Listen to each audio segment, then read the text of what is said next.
The great chamber of the Galactic Council buzzed with quiet conversations. Representatives from 47 different alien species sat in their specially designed seats, each one built to fit their unique body shapes. The air was filtered and adjusted to keep everyone comfortable, no matter if they breathed oxygen, methane, or something else entirely. Admiral Zixathara stood tall at the center of the room. His blue-scaled skin gleamed under the bright lights, and his forearms moved as he spoke. The Chronari were known throughout the galaxy as the best warriors, and Zixathara was one of their finest. He had conquered 12 different star systems for the Council, and had never lost a single battle.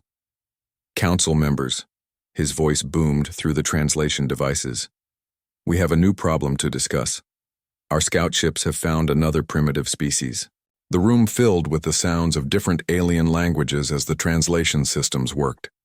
Some species clicked their claws, others hummed in harmony, and a few made sounds that no human ear could hear. But they all understood the same thing. Another young species had been discovered. Counselor Vexhan, whose people looked like giant insects, tapped his 6 legs on the floor. Where did they find these new creatures, Admiral? Zixathara pressed a button, and a large screen appeared in the air above them. It showed a small spiral, arm of their galaxy, far from the center where most civilized species lived. A tiny blue dot blinked on the screen. They call their homeworld Earth, Zixathara said with amusement in his voice. It's a small planet in the outer rim, very far from any important trade routes or valuable resources. The screen changed to show pictures taken by their scout ships. The council members saw creatures that walked on 2 legs, had no fur or scales, and seemed very fragile. They had built cities made of metal and glass, but nothing that looked impressive to beings who had traveled between stars for thousands of years. They are called humans, Zixathara continued. Our scouts say they are very new to space travel. They still use chemical rockets to move between their planets. Their weapons are simple energy beams and explosive missiles. They have not even learned to travel faster than light on their own yet. Laughter filled the chamber. The ethereal collective, beings made of pure energy, created flashing lights that meant they found something funny. The rock-like Stonemarch clan made deep rumbling sounds. Even the plant-based Verdanian alliance rustled their leaves in amusement. Counselor Thisara, who looked like a tall, thin bird, spoke up. How long have they been traveling in space, Admiral? Less than 100 of their years, Zixathara replied. They have only recently left their home system and started making small colonies on nearby worlds. They move very slowly compared to us. The Council had been keeping peace in the galaxy for over 3,000 years. In that time, they had met hundreds of young species. The pattern was always the same. The Council would arrive with their mighty fleet, show their superior technology, and the new species would quickly agree to join the galactic community. Most were grateful to be accepted and protected by such powerful allies. Do they pose any threat to established trade routes? Asked Counselor Drakmon, whose people had made their fortune trading rare metals between star systems. Zixathara shook his head, causing his long neck crest to wave back and forth. None at all. They are expanding very slowly into empty space. Their ships are so slow that it would take them hundreds of years to reach any of our important systems. Then why are we discussing them? This came from Counselor Grixtal, whose species had once been warriors themselves before joining the Council. If they are no threat, why not leave them alone? The Admiral's eyes glowed brighter, a sign that the Chronari was getting excited about something. Because they are expanding without permission, Counselor. They have not asked to join the galactic community. They have not requested permission to settle new worlds. They are simply taking whatever planets they want. This caused more discussion throughout the chamber. The Council had strict rules about expansion. New species were supposed to ask permission before claiming new worlds. They were supposed to prove they were civilized enough to join the galactic community. Most importantly, they were supposed to show respect for the Council's authority. The law is clear, said Counselor Vexhan. No species may expand beyond their home system without Council approval. This has been our way for thousands of years. Zixathara nodded. Exactly. These humans think they can ignore our laws just because they are far away. But if we let one species break the rules, others might try to do the same thing. We must act quickly to show them their place. The council had dealt with problems like this before. Usually it was very simple. They would send a fleet to the new species' territory and explain the situation. The young species would see the amazing ships and powerful weapons of the council and immediately agree to follow the rules. Most were actually excited to learn they were not alone in the universe and were happy to join the galactic community. "What do our xenobiologists say about these humans?" asked Counselor Thisara. Sixthera touched another control, and the screen showed more detailed information about humans. They are carbon-based life forms, similar to many species we know. They reproduce slowly and live short lives, less than 100 years each. They are physically weak, with no natural weapons like claws or armor. They seem to be social creatures, who work together, but they also fight among themselves frequently. The report continued with more details. Humans needed a very specific type of atmosphere to breathe. They could only live on planets with the right temperature and pressure. They ate other living things for food, instead of getting energy from light or chemicals like some species. In every way, they seemed like a typical young species that had barely learned to leave its home world. They do show some unusual traits, Zixthera admitted. They seem to be very curious and willing to take risks. They also adapt quickly to new situations, but these are common traits in young species. Most of them become more careful and civilized as they grow older. Counselor Drachmon made the gesture his people used when they were thinking about money. "What about their technology? Do they have anything valuable we could trade for?" "Nothing special," Zixthera replied. "Their computers are simple, their materials are common, and their manufacturing methods are very basic. They might have some interesting art or music, but nothing that would be worth much in galactic markets." The discussion continued for another hour. Some council members thought they should ignore the humans for now and deal with them later. Others wanted to make contact immediately and invite them to join the council peacefully. But most agreed with Admiral Zixthera's recommendation. "We will send a standard contact fleet," Zixthera announced. 200 ships, including 3 Dreadnought-class vessels. That should be more than enough to convince these humans to respect our authority. Once they see our power, they will quickly agree to follow proper procedures for joining the galactic community. The vote was unanimous. Every species agreed that this was the right approach. After all, it had worked hundreds of times before with hundreds of other young species. There was no reason to think these humans would be any different. As the council members left the Great Chamber, many of them were already planning other business. The human problem would be solved quickly and easily, just like all the others. None of them suspected that they were about to make the biggest mistake in the Council's 3,000-year history. 3 weeks later, Admiral Zixthera stood on the bridge of his flagship, the Cosmic Dominion. Around him, the greatest fleet in galactic history prepared for what should be a simple mission. 200 ships moved in perfect formation through the darkness of space, their hulls gleaming with advanced armor and bristling with weapons that could destroy entire moons. The Admiral felt proud as he watched his fleet through the main viewing screen. The Council had built these ships over many centuries, each one representing the best technology from dozens of different species. The smallest escort ships were still larger than anything the humans had ever built. The 3 Dreadnought-class vessels were mobile cities, each one capable of conquering an entire star system by itself. "Admiral," called Navigation Officer Quintel from her station, "we are approaching the human territory." "Their outermost colonies are just ahead," Zixthera nodded. "Reduce speed to 1/4. Begin full sensor sweeps. I want to know everything about their defenses before we announce ourselves." The bridge became busy with activity. Officers from different species worked together at their stations, their various tentacles, claws, and fingers dancing over controls that glowed with soft light. The main screen filled with information about the human settlements ahead. "What do you see, Sensor Chief?" Zixthera asked. Sensor Chief Dracwin, whose people had the best eyes in known space, studied his displays carefully. "Multiple human colonies on several worlds, Admiral. Mostly mining operations and research stations. I count about 50 small ships moving between the planets, cargo vessels and short-range patrol craft." Zixthera smiled, showing his sharp teeth. "Any military installations? Defense platforms? Weapon emplacements? Nothing significant, sir. I see some basic shield generators around their larger colonies. but they would not even slow down our lightest weapons.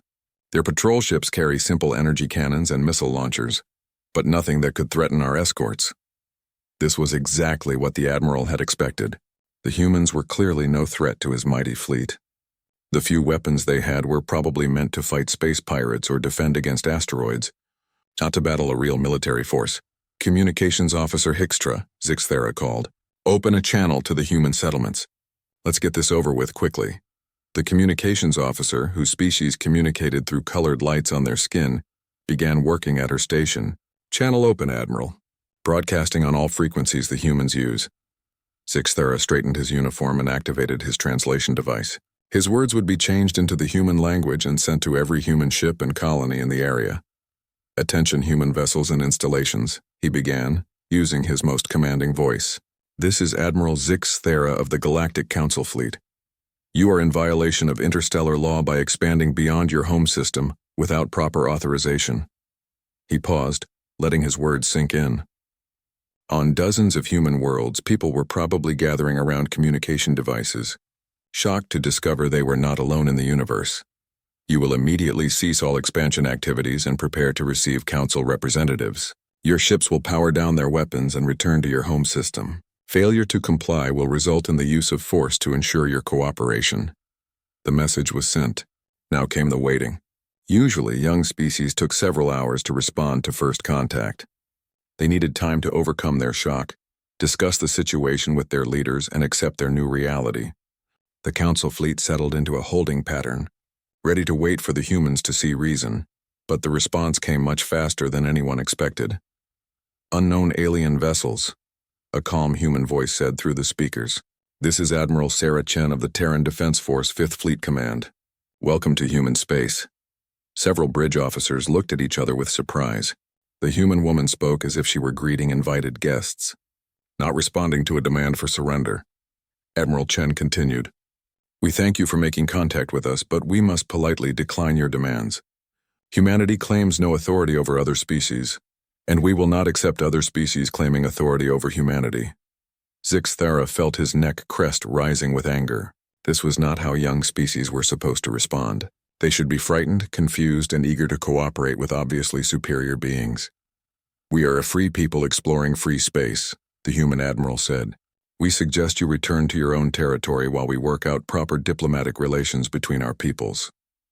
The council bridge fell silent except for the quiet humming of machinery. Officers stared at their displays, unsure of what to do. In 3,000 years of galactic history, no young species had ever refused the Council's initial contact demands. Zixthera activated the communication channel again, his voice harder than before. Admiral Chen, you clearly do not understand the situation.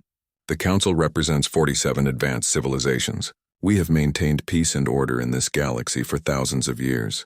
You are a primitive species that has barely learned to travel between stars. He gestured toward the main screen, which showed his massive fleet. Look at your sensors, human. You will see 200 warships surrounding your colonies. Each of my escorts has more firepower than your entire fleet combined. My dreadnoughts could destroy your largest cities from orbit. You have one choice, surrender now or be destroyed. There was a longer pause this time. Perhaps the humans were finally realizing how hopeless their situation was. Zixthera smiled, expecting to hear Admiral Chen accept his terms and beg for mercy. Instead, her voice came back just as calm as before. Admiral Zixthera, we appreciate the demonstration. Your ships are indeed impressive. However, humanity does not surrender to threats regardless of the odds. The Admiral's four hands clenched into fists. Then you choose destruction over wisdom. Very well. Not quite, Admiral Chen replied. We tried diplomacy, Admiral. We offered you the chance to leave peacefully. Since you have chosen to threaten human colonies and human lives, you leave us no alternative. A new voice joined the conversation, deeper and more mechanical than Admiral Chen's natural speech. Council Fleet, this is Captain Marcus Rodriguez of the UES Olympian. Wrath. You are ordered to power down your weapons and withdraw from human space. Immediately, Sensor Chief Drakwin looked up from his station with confusion on his face. Admiral, I don't show any large human ships in this area. Their patrol vessels are all accounted for. Admiral Chen, Zixthera said into his communicator. Our sensors show no ship by that name. Are you trying to trick us with false transmissions? Admiral Chen's voice carried a hint of amusement. No trick, Admiral. Captain Rodriguez, please identify yourself to our visitors. What happened next would be burned into the memory of every survivor from the Council fleet for the rest of their lives. Space itself seemed to twist and bend just outside their formation. Energy readings spiked to impossible levels. And then, where empty space had been just moments before, something enormous began to appear. At first, the sensor officers thought their equipment was malfunctioning. The object was too large to be a ship. It had to be an asteroid or maybe a small moon that had somehow moved without them noticing. But as the cloaking field fully disengaged, the truth became terrifyingly clear. It was a ship, a human ship, and it was bigger than anything any of them had ever imagined possible. 12 kilometers long, 4 kilometers wide, bristling with weapons that dwarfed entire Council vessels. The UES Olympian Wrath hung in space like a metal mountain, its hull dark and angular and absolutely massive. Greetings, Council fleet, Captain Rodriguez said, his voice now coming from the gigantic ship that had appeared among them like a nightmare made real. I believe you were threatening to destroy our colonies. For the first time in his long military career, Admiral Zixathera found himself unable to speak. His mouth opened and closed, but no words came out. Around him, bridge officers from dozens of species stared in shocked silence at their sensor displays, trying to process what they were seeing. The humans, it seemed, had been full of surprises. The bridge of the Cosmic Dominion erupted in chaos. Alarm systems that had never been used outside of training exercises began screaming warnings. Officers who had served in the Council fleet for decades suddenly found themselves staring at sensor readings that made no sense. Sensor Chief.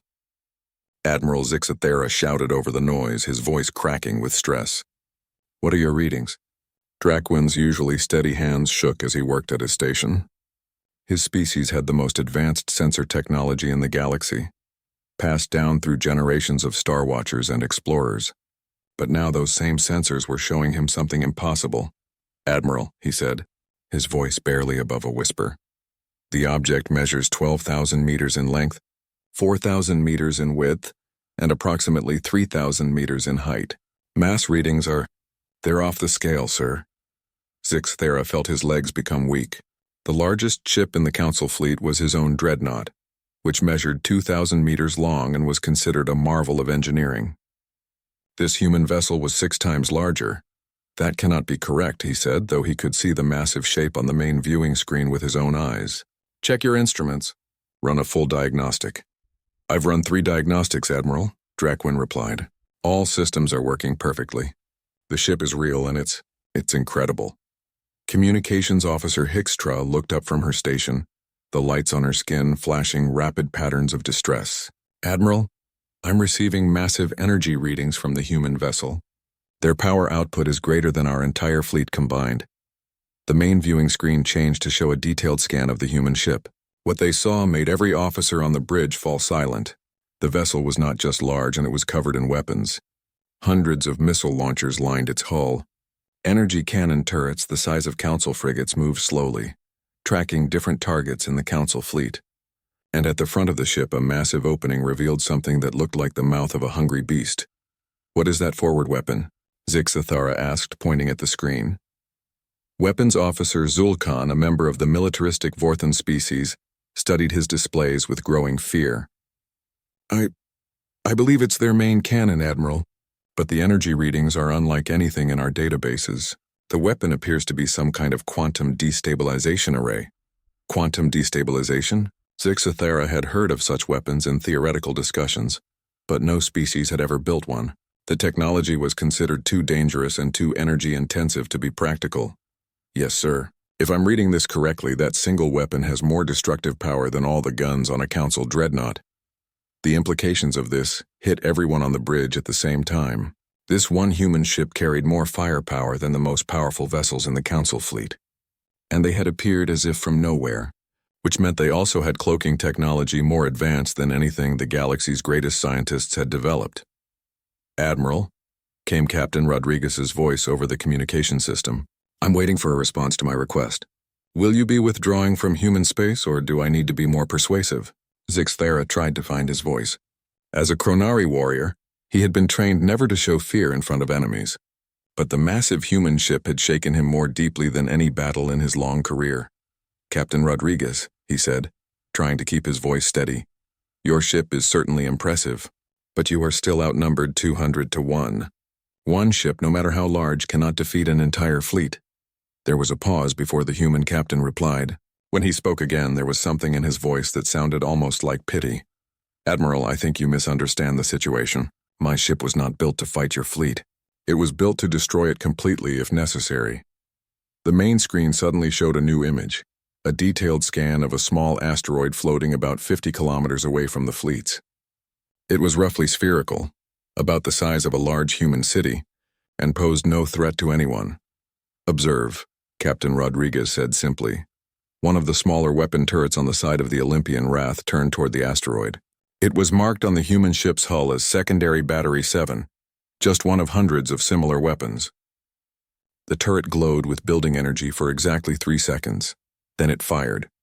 The beam that shot from the human weapon was blue-white and beautiful, like captured lightning given form.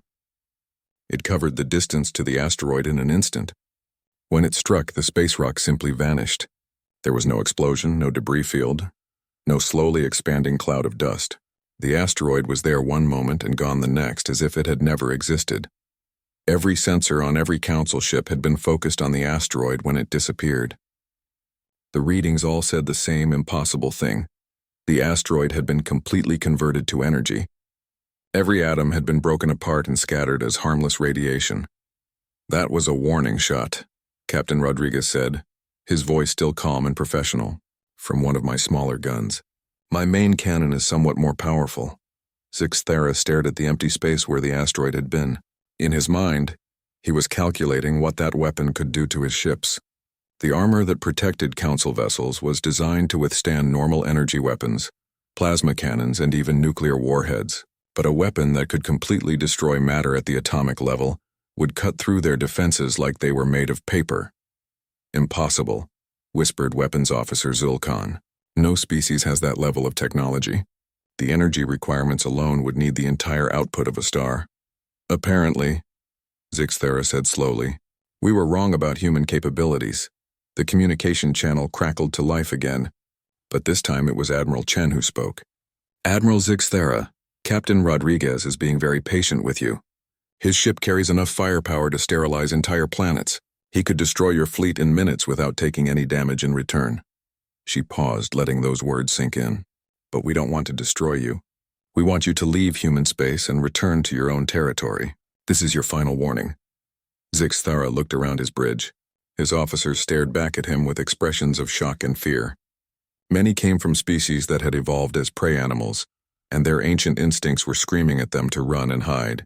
Even the warriors among his crew seemed shaken by the display of raw power they had just witnessed. The Admiral's military training told him to fight. The Chronari had never surrendered in battle, never backed down from a challenge, but his intelligence told him something different. This was not a battle his fleet could win. This was barely even a contest. "Captain Rodriguez," he said into his communicator, "you have made your point, but I must ask, how many ships like yours do humans possess?" There was another pause. Then Captain Rodriguez answered, and his words sent ice through the veins of every alien on every bridge in the Council fleet. "The Olympian Wrath is one of our smaller Titan-class vessels, Admiral. We have others." As if summoned by his words, the long-range sensors on the Council ships began detecting new contacts, more massive energy signatures approaching from different directions. More human ships were coming, and they were all big enough to be small moons. Admiral Zixthera closed his eyes and tried to think. Everything he had believed about humans, about the balance of power in the galaxy, about the Council's superiority, had just been proven completely wrong. The question now was whether he and his fleet would live long enough to tell anyone about it. Admiral Zixthera had faced many difficult decisions in his long military career, but none like this. His entire fleet was trapped between the massive human ship and the approaching reinforcements. Every instinct told him to fight, but his rational mind knew that fighting would mean the death of everyone under his command. Before he could make his choice, the decision was made for him. Captain Vraktos of the Council destroyer Swift Justice had watched the destruction of the asteroid with growing rage rather than fear. He was young for a ship captain, and he came from a species that valued honor above life. In his mind, the humans had insulted the entire council by refusing to surrender to obvious superior numbers. "All weapons target the human ship," he ordered his crew. "Fire everything we have." His weapons officer looked at him with shock. "Captain Admiral Zixithera has not given the order to attack." "The Admiral is clearly compromised by fear," Vraktos snarled. "I will not let these primitive humans make fools of the council. Fire!" The Swift Justice unleashed its full arsenal against the Olympian Wrath. Plasma cannons that could melt through solid rock struck the human ship's hull. Quantum torpedoes that could crack a planet's crust exploded against its armor. Missile volleys that could destroy entire space stations burst in brilliant flowers of destruction against its shields. For 30 seconds, the Council destroyer poured every weapon it had into the massive human vessel. The space around the Olympian Wrath filled with explosions and energy blasts. When the attack finally ended, everyone waited to see what damage had been done. The human ship hung in space exactly as it had before. Its hull showed no damage. Its shields had not even flickered. The most powerful weapons in the Council fleet had struck it with everything they had, and it had not even noticed. "Interesting," Captain Rodriguez said, his voice still completely calm. "I was wondering when someone would try that." On the Swift Justice, Captain Vraktos stared at his sensor readings in disbelief. "Impossible," he whispered. "Nothing could survive that attack." "Captain Rodriguez," Admiral Chen's voice came over the communications. "You are clear to respond." "Thank you, Admiral," the human captain replied. Initiating minimal response protocols. What happened next redefined every alien's understanding of what a warship could do. The Olympian Wrath did not turn toward the Swift Justice like a normal ship would. Instead, it simply shifted slightly in space, and dozens of weapon turrets moved to track the Council destroyer. The first shot came from what the humans called a point defense system, a weapon designed to stop incoming missiles, not to fight other ships. The beam was thin and precise, and it struck the Swift Justice amidships. The destroyer's main hull cracked like an egg, atmosphere rushing out through the breach. Emergency shields activated to keep the crew alive, but the ship was crippled with a single shot from the human's smallest gun. "Warning shot," Captain Rodriguez announced. "The next one will not miss your reactor core." Captain Vraktos, his ship dying around him, tried to return fire, but his weapons had been damaged in the human's precise strike. Only a few of his guns still worked, and when he fired them, they had no more effect than before. The Olympian Wrath fired again, this time with what appeared to be a medium-sized turret. The beam struck the Swift Justice and simply cut it in half. The two pieces of the destroyer drifted apart, emergency beacons screaming for rescue as the crew tried to evacuate in their small escape pods. "Any other volunteers?" Captain Rodriguez asked. The silence from the Council fleet was absolute. 200 ships, the pride of galactic civilization, sat motionless in space while a single human vessel demonstrated its complete dominance over them. But Admiral Zixithera was not ready to surrender yet. He activated his fleet communications, speaking to all his captains at once. "All ships, attack formation Delta. Surround the human vessel and attack from all sides simultaneously. They cannot target all of us at once." It was a good plan, the kind that had won many battles against overwhelming odds.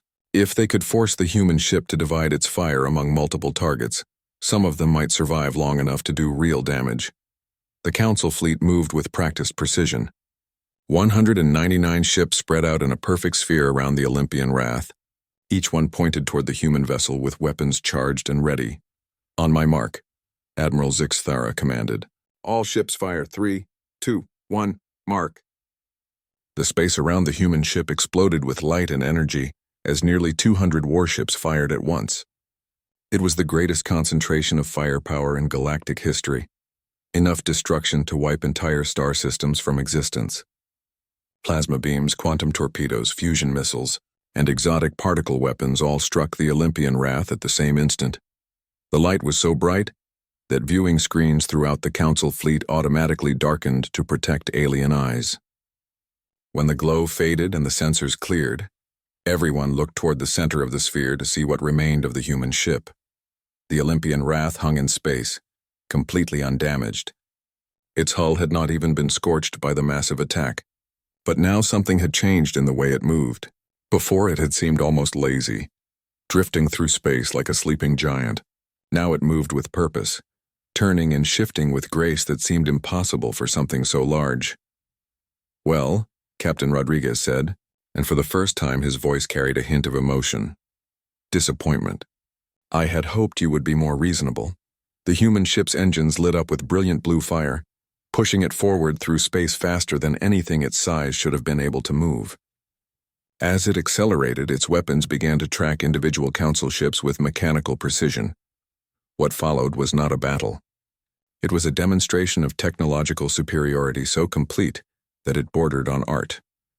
The Olympian Wrath fired its weapons in a carefully controlled sequence, each shot precisely calculated to disable rather than destroy. Quantum torpedoes phased through council shields as if they were not there, striking engine compartments and weapon systems with surgical accuracy. Plasma lances cut through multiple ships with single beams, severing weapon mounts and communications arrays without killing the crews inside. The ship's artificial intelligence, which Captain Rodriguez called AIRS, coordinated the attack with inhuman precision. It tracked the movement of every council vessel, predicted their evasion patterns, and struck them exactly where they were most vulnerable. Within minutes, dozens of the galaxy's most powerful warships had been reduced to helpless hulks, drifting in space with their weapons destroyed and their engines offline. Through it all, the Olympian Wrath moved like a dancer, spinning and turning to bring different weapon systems to bear, while avoiding the increasingly desperate counterattacks from the Council fleet. Its point defense systems swatted aside incoming missiles like a human might brush away annoying insects. Its shields flickered only occasionally when multiple ships managed to coordinate their fire, and even then they quickly returned to full strength. Admiral Zixthera watched his fleet being systematically dismantled and felt something he had never experienced before: complete helplessness. His ships were not being destroyed. They were being neutralized with clinical efficiency. The humans were not even trying to kill his crews, just remove their ability to fight. "Admiral," his communications officer called out, her lights flashing patterns of panic. 40% of our fleet has been disabled. 60 ships are requesting permission to surrender." Before Zixthera could respond, his sensors detected something that filled him with an even deeper dread. The long-range contacts that Captain Rodriguez had mentioned were getting closer, and they were massive. 3 more ships the size of the Olympian Wrath approached from different directions, their weapons already charging. "Admiral Zixthera," Captain Rodriguez said, his voice cutting through the chaos on the Council bridge, "I believe you can see that continued resistance is pointless. I'm ordering you to power down your weapons and prepare to be boarded for formal surrender negotiations." The Chronari Admiral looked around his bridge at the faces of his officers. Fear, shock, and defeat were written in every expression. His mighty fleet, the pride of the Galactic Council, had been broken by a single human ship in less than an hour. "All ships," he said into his communicator, his voice heavy with shame, "cease fire and power down weapons. Broadcast surrender signals on all frequencies." As the Council fleet slowly went quiet, Admiral Zixthera could not help but wonder what other surprises humanity might have waiting for them. The great chamber of the Galactic Council had never been so quiet. 3 days had passed since the first reports arrived from Admiral Zixthera's fleet, and the 47 species that ruled known space were still trying to understand what had happened. High Counselor Thyrane, the oldest and most respected member of the Council, sat in the center of the chamber. His people, the Ancients, had been traveling between stars when most other species were still learning to make fire. In his 3,000 years of life, he had seen the rise and fall of dozens of civilizations, but he had never seen anything like this. "Let me make certain I understand the situation correctly," he said, his ancient voice carrying easily through the translation systems. "A single human vessel defeated our entire contact fleet?" Admiral Zixthera stood before the Council, his once proud uniform now stripped of rank insignia. The warrior who had conquered 12 star systems looked broken and defeated. His shame was visible to every being in the chamber. "Yes, High Counselor," Zixthera said quietly. "The human ship was unlike anything in our databases. It was larger than our greatest dreadnoughts, more heavily armed than entire battle groups, and protected by defenses that made our most powerful weapons completely useless. Counselor Vexhan, whose insect-like species had some of the best engineers in the galaxy, clicked his claws together nervously. This is impossible. No ship that large could function properly. The structural stresses alone would tear it apart. Yet it moved through space as easily as our smallest fighters, Sixthera replied. Its engines produced gravitational distortions that disrupted our formation just by getting close to us. The chamber filled with the sounds of worried discussion. Representatives from dozens of species spoke in their native languages, creating a babel of clicks, hums, whistles, and sounds that no universal translator could handle. But the meaning was clear in every voice: fear. Counselor Drachmon raised one of his forearms for attention. What about their weapons technology? Our best scientists say quantum destabilization arrays are theoretically impossible to build. Apparently human scientists disagree, Zixthera said bitterly. They vaporized a kilometers-wide asteroid with what they called a warning shot from one of their smaller guns. Their main weapon was never fired, but our sensors indicated it had enough power to crack a planet. High Counselor Thyrane leaned forward in his chair. How many casualties did we suffer? For the first time since he began his report, Zixthera looked slightly less miserable. 17 dead, 43 wounded. The humans were very careful to disable our ships without killing our crews. This caused more discussion throughout the chamber. In galactic history, battles between fleets usually resulted in thousands of deaths on each side. The fact that the humans had been able to defeat 200 ships while killing so few people was almost as disturbing as their technological superiority. They could have destroyed us completely, Zixthera continued. Instead, they disabled our weapons and engines, then allowed us to evacuate our wounded and return home. Captain Rodriguez even had their medical teams help treat our injured. Counselor Grixtal, whose people had once been fierce warriors themselves, made a growling sound that indicated deep thought. Why would they show such restraint? Most species would have destroyed the entire fleet to send a message. I believe, said a new voice from the chamber entrance. They were sending a message, just not the one you expected. Everyone turned to see who had spoken. A figure in a simple gray uniform walked down the center aisle toward the speaking platform. She was obviously human, bipedal, hairless except for the top of her head, with smooth skin and those strange forward-facing eyes that marked her species as predators. Who are you? High Counselor Thyrane demanded. How did you get into this chamber? The human woman smiled, showing her small white teeth. I am Ambassador Elena Vasquez of the Terran Federation. As for how I got here, I walked through the front door. Your security systems are not as advanced as you might think. The implications of this simple statement sent waves of panic through the chamber. The Council headquarters was protected by the most sophisticated defenses in the galaxy: shields, sensors, and automated weapons that could stop entire armies. If a single human could walk past all of them undetected, what did that say about their other security measures? Impossible, whispered Counselor Vexhan. No one can penetrate our defenses.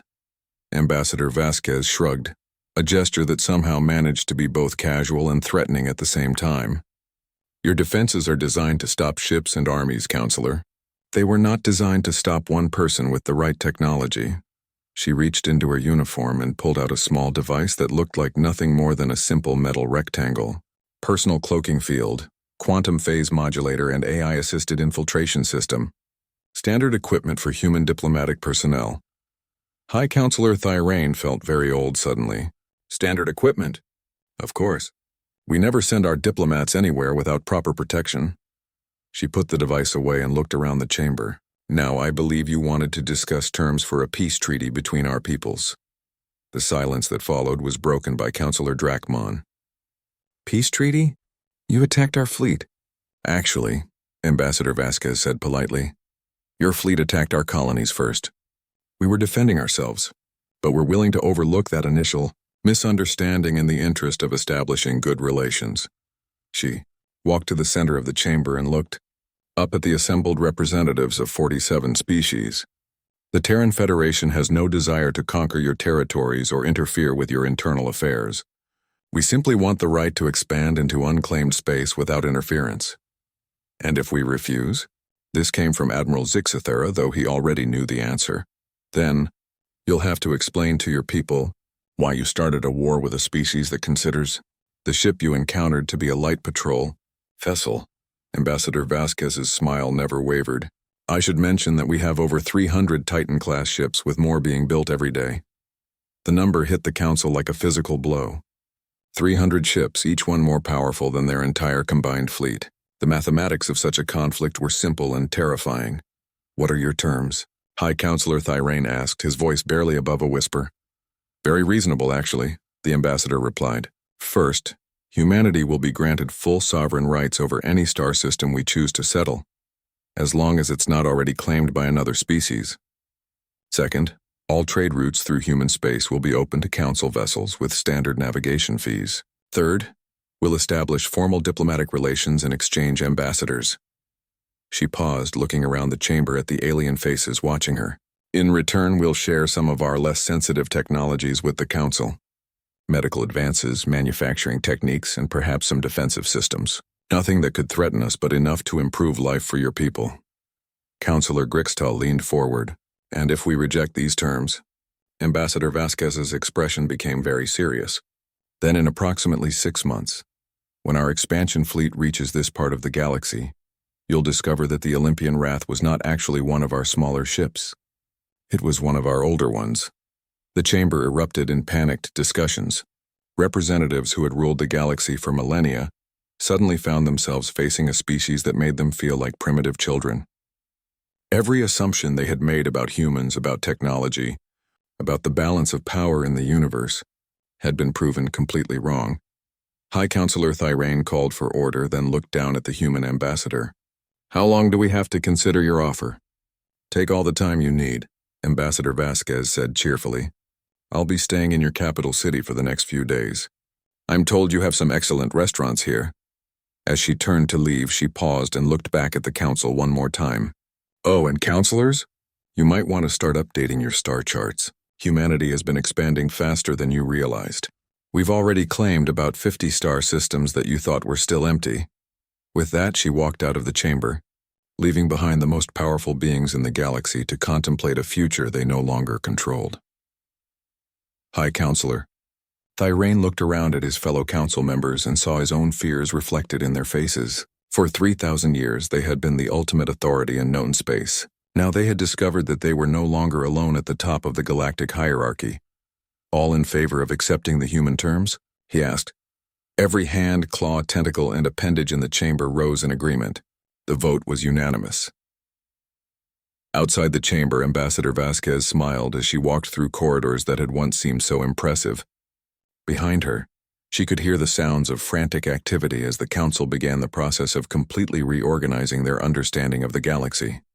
It was, she reflected, going to be a very interesting century for galactic politics.